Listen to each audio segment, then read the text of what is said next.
독서영도에 와주셔서 감사드립니다. 오늘 책은 그리운 메이 아줌마입니다. 이 책은 우리가 받고 싶은 실제 사랑이 어떤 모습인지, 그리고 그 사랑을 잃어버린 주인공이 상실감을 어떻게 극복해 나가는지 섬세하고 뛰어난 문장으로 말해주고 있습니다. 6살 어린 서머는 부모님을 잃고 친척집을 전전하고 있습니다. 그러던 어느 날 친척집을 방문한 메이 아줌마와 오버 아저씨 부부가 꼬마 천사처럼 여기며 서머를 자신들의 낡고 녹슨 트레일러 집으로 데려갔습니다. 서머에게는 그 집에서 보낸 첫날이 천국과 같았습니다. 메이 아줌마는 집에 도착해 낡은 자동차에서 내리자마자 그네를 어디에 매달지 이야기했고, 오버 아저씨는 자동차 문을 채 닫기도 전에 나무 위에 지을 집을 머릿속에 그렸습니다. 메이 아줌마는 서머를 데리고 부엌에 가서 찬장과 냉장고 문을 활짝 열고 말했습니다. 서머야, 뭐든지 먹고 싶은 대로 먹으렴. 여기 있는 거 말고 다른 거 먹고 싶으면 오버 아저씨가 가게에서 사다 주실 거야. 서머는 눈이 휘둥그레질 만큼 여러 가지 음식이 들어있는 메이 아줌마의 찬장 속을 눈으로 더듬으며 마침내 자유로워졌습니다. 6살 서머는 드디어 자신의 집을 찾았습니다. 냉장고와 찬장을 열어준 메이 아줌마의 행동은 어떻게 서머를 자유롭게 했을까요? 친척집을 방문했던 메이 아줌마와 아저씨는 저녁 식사를 하는 동안 주눅이 들어서 우유를 다 마셨는데도 우유 좀 더 달라는 말도 못하는 서머를 단박에 알아보았고, 그날 당장 서머를 자신들의 집으로 데려왔습니다. 친척집을 전전하면서 누구에게도 환영받지 못했던 서머는 먹는 일이 조금도 즐겁지 않았습니다. 모두들 서머가 먹는 음식에 대해서 까다로웠고, 서머는 자신이 마치 우리에 갇혀 먹이를 구걸하는 생쥐 같다고 생각했습니다. 메이 아줌마는 그 우리에서 서머를 빼내 자유롭게 해주었던 것입니다. 이 책의 첫 장면은 메이 아줌마가 돌아가신 날에서 시작합니다. 메이 아줌마를 그리면서 서머가 말합니다. 메이 아줌마와 오버 아저씨처럼 그렇게 서로를 사랑하는 사람은 처음 보았다. 두 분을 보고 있으면 이따금 눈물이 핑 돌곤 했는데 6년 전 트레일러 집에 처음 왔을 때 너무 어려서 사랑이 뭔지 생각조차 못했던 시절에도 그랬다.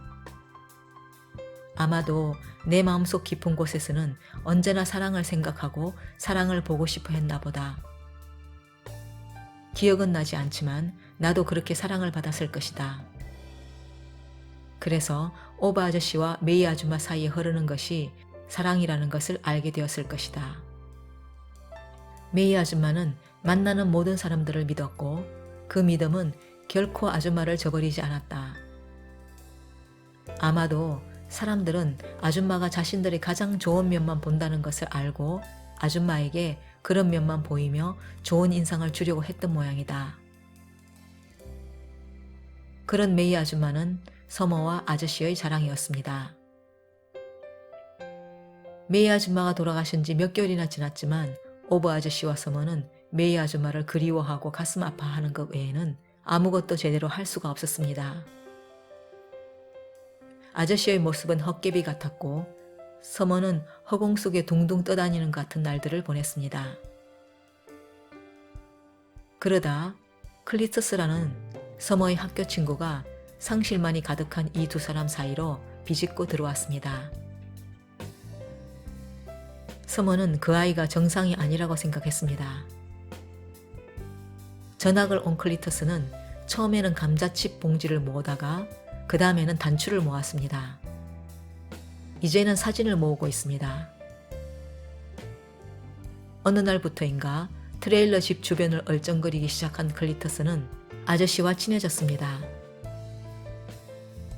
아저씨는 클리터스가 모은 사진에 관심을 보였는데 메이 아줌마가 돌아가신 뒤 아저씨가 무슨 일에 흥미를 보인 건 그때가 처음이었습니다.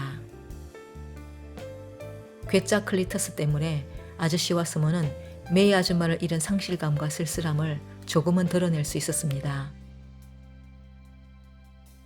어느 날 아저씨는 메이 아줌마가 자신을 찾아왔다고 서머에게 말합니다. 아저씨는 메이 아줌마가 자신을 2번이나 찾아왔다고 굳게 믿었습니다.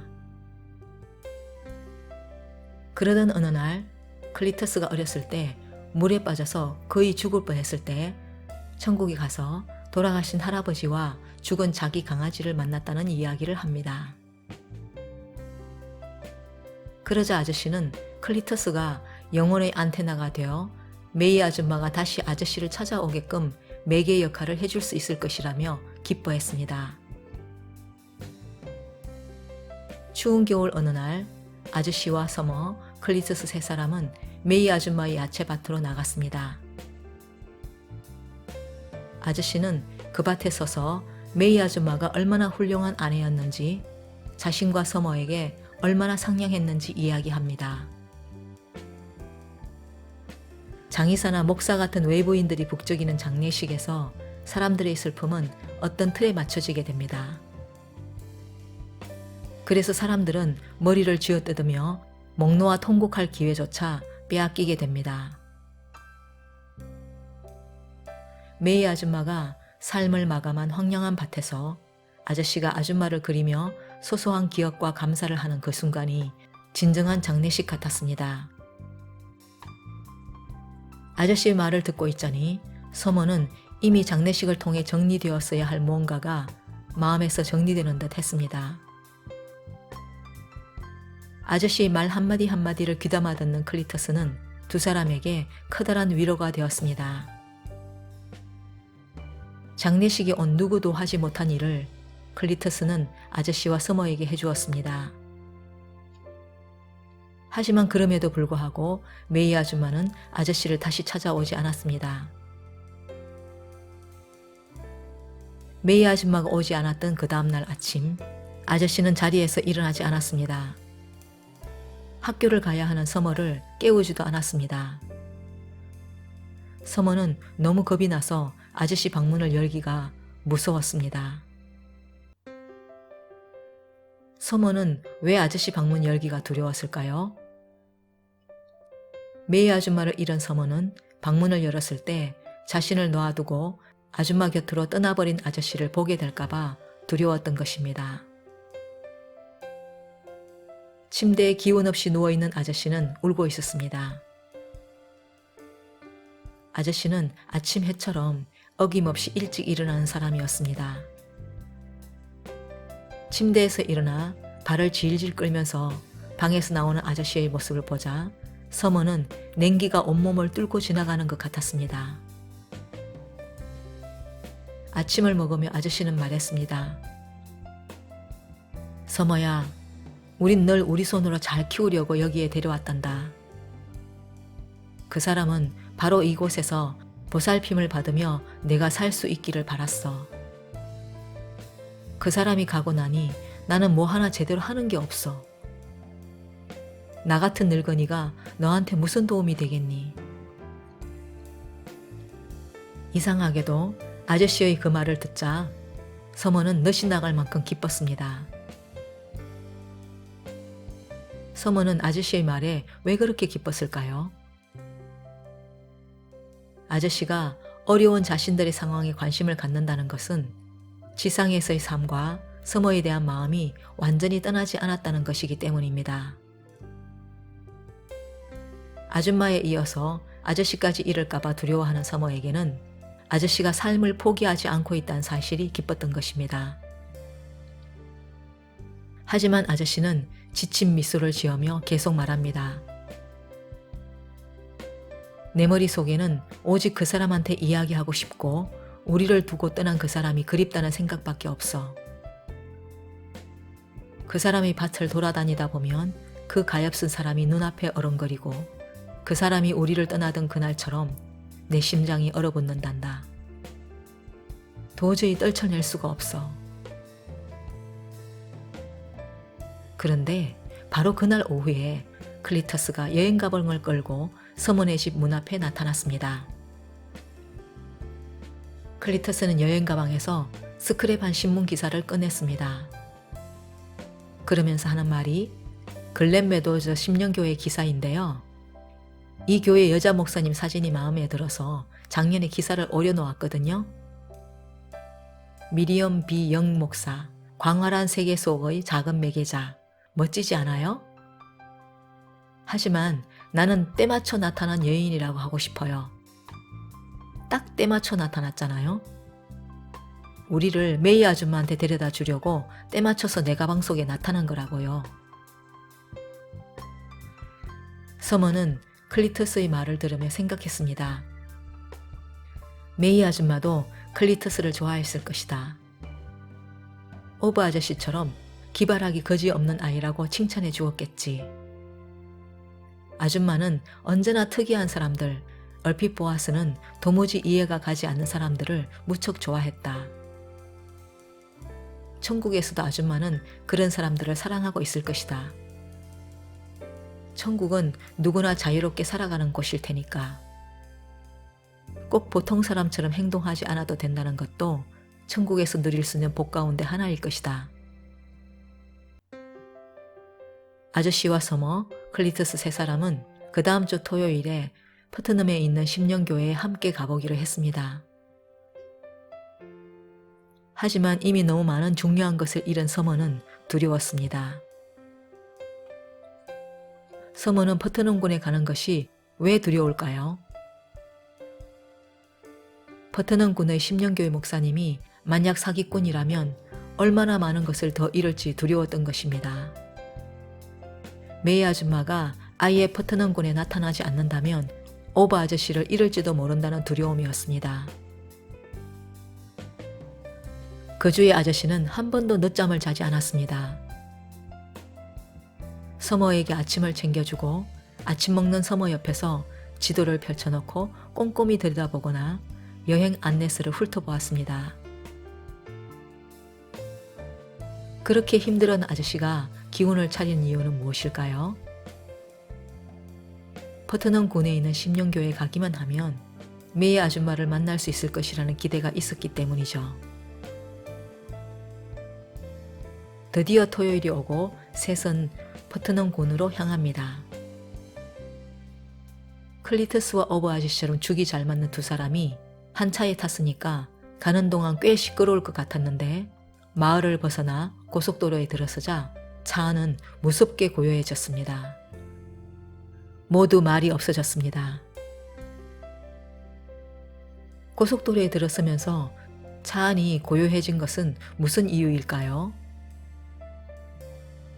메이 아줌마를 만나서 이야기를 나눌 수 있다는 기대감과 동시에 만나지 못할지도 모른다는 두려움이 공존했기 때문일 것입니다.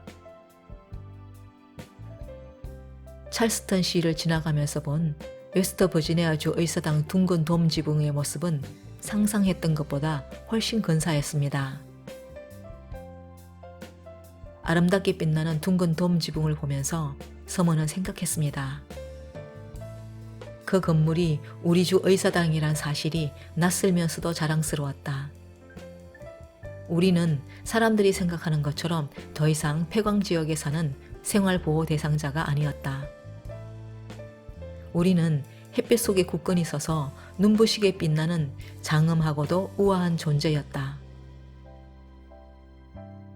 서머가 자신들이 생활보호 대상자가 아니라 눈부시게 빛나는 장엄하고도 우아한 존재였다라고 생각하게 된 이유는 무엇일까요? 주의사당에서 서머가 받은 인상은 아마도 우물랑 개구리가 우물 밖으로 나와서 처음으로 광활한 세상과 더 높은 하늘을 봤을 때의 느낌이었을 것입니다. 플라톤의 국가 제7권에 동굴의 비유 에피소드가 나옵니다. 이야기는 이렇습니다. 태어나면서부터 온몸이 결박된 채로 동굴 속에 갇혀 살고 있는 사람이 있었습니다. 그의 뒤에는 긴 담이 쳐져 있고 담 너머 횃불에 비친 그림자가 그 사람 정면에 있는 벽에 비춰지고 있었습니다. 벽에 비친 그림자가 이 세상의 전부라고 그 사람은 평생 믿었습니다. 그러던 그가 우연히 결박을 풀고 동굴밖 세상에 처음으로 나와 진짜 세상을 봤을 때의 느낌이 서머의 느낌과 비슷하지 않을까 합니다. 자신이 사는 산비탈 폐광 지역이 이 세상의 전부가 아님을 서머는 빛나는 주 의사당을 보며 알게 된 것이죠. 서머는 자신이 어떤 세상에 소속되어 있는가 깨닫게 되었습니다. 자신이 오리가 아닌 백조였음을 알게 되었으며 백조가 될 수 있다는 희망을 품게 되었습니다. 세 사람은 심령교회에서 돌아오는 길에 아름답고 우아한 의사당을 구경하기로 했습니다. 아저씨와 서머, 클리터스는 기대와 걱정 속에 심령교회에 도착했습니다. 하지만 간절히 만나고자 했던 미리엄 영 목사님은 이미 돌아가시고 안 계셨습니다. 그 소식을 들은 순간 세 사람은 캄캄한 낭떠러지로 떨어지는 기분이었습니다. 그들은 말문이 막힌 채 그 자리에 서 있었습니다. 핏기 하나 없는 아저씨의 얼굴은 고통으로 일그러져 있었습니다. 돌아가는 차 안에서 서머는 아저씨가 갓길에 차를 세우고는 덜컥 숨을 거둘까봐 겁이 났습니다. 돌아오는 길에서의 주 의사당 투어는 메이 아줌마와 그들 사이에 놓인 장애물을 결국 뚫지 못해서 쓰라린 고통을 안고 있는 아저씨에게는 너무 무리한 일이었습니다. 그런데 아름다운 콘크리트 여왕 주 의사당이 막 시야에서 사라지려는 순간 오버 아저씨가 "자, 이 고물차를 한번 돌려볼까?" 라고 말했습니다. 서머의 가슴이 쿵쿵 뛰기 시작했습니다. 아저씨가 차를 돌린다고 했을 때 서머의 가슴은 왜 쿵쿵 뛰었을까요? 세상의 전부였던 메이 아줌마를 잃는 큰 아픔을 겪고도 아저씨가 삶을 포기하지 않고 서머의 옆에 머무르기로 한 것 같았기 때문입니다. 심령교회에서 돌아오는 길 위에서 아저씨의 마음속에 무슨 일인가 일어나서 아저씨에게 살고 싶다는 열망을 되살려 주었기 때문입니다. 심령교회에서 돌아오는 길에 아저씨의 마음속에 과연 무슨 일이 일어났을까요? 아저씨는 아마도 서머의 얼굴에 나타난 지독한 고통을 보면서 지상에 머무르기로 선택했을 것입니다. 메이 아줌마를 잃고 끔찍한 시간을 보내는 사람이 자신만이 아니라는 사실을 문득 깨달았을 것입니다. 아저씨도 잃을까봐 두려워서 어쩔 줄 몰라 하는 서머를 보며 아저씨는 마음을 다잡았을 것입니다. 주의사당을 구경하는 내내 오버 아저씨는 클리트스와 서머에게 엄마처럼 다정하게 대했습니다. 아저씨는 클리트스와 함께 주의사당의 박물관 진열장을 들여다보았으며 구경하는 서머 옆에 와서 서머가 어렸을 때처럼 뒷머리를 쓰다듬어 주기도 했습니다. 세 사람이 집에 도착했을 때는 캄캄한 밤이었습니다. 서머는 짐을 들고 집으로 들어가며 메이 아줌마를 생각했습니다. 그때 뭔가가 머리 위로 날아갔습니다. 올빼미였습니다. 올빼미는 순식간에 캄캄한 밤속으로 사라졌습니다. 그 순간 서머는 메이 아줌마와 함께 올빼미를 보았던 기억이 떠올랐습니다. 서머는 울음을 터뜨렸습니다. 메이 아줌마가 돌아가신 뒤 서머는 한 번도 제대로 울어보지 못했습니다. 그저 아줌마의 빈자리를 견디는 데 급급해서 속에서 차오르는 눈물을 안으로 삼켜왔습니다. 어둠 속에서 날아온 올빼미와 메이 아줌마와 서머의 통곡 사이에는 무슨 관계가 있을까요? 서머가 메이 아줌마 집에 온 지 얼마 되지 않았을 때 한밤중에 아줌마와 서머는 함께 밖으로 나갔던 적이 있었습니다. 서머가 고양이 울음소리가 난다며 길 잃은 새끼 고양이가 있나 싶어서 나왔던 것입니다. 그런데 갑자기 깜깜한 헛간에서 커다란 올빼미가 날아올라 어둠 속으로 사라지는 놀라운 광경을 보았습니다. 날아올라 순식간에 사라진 올빼미는 이제 메이 아줌마에 대한 사무치는 그리움을 안겨주며 서머 속에 꾹꾹 눌러놓았던 슬픔을 터뜨린 것입니다.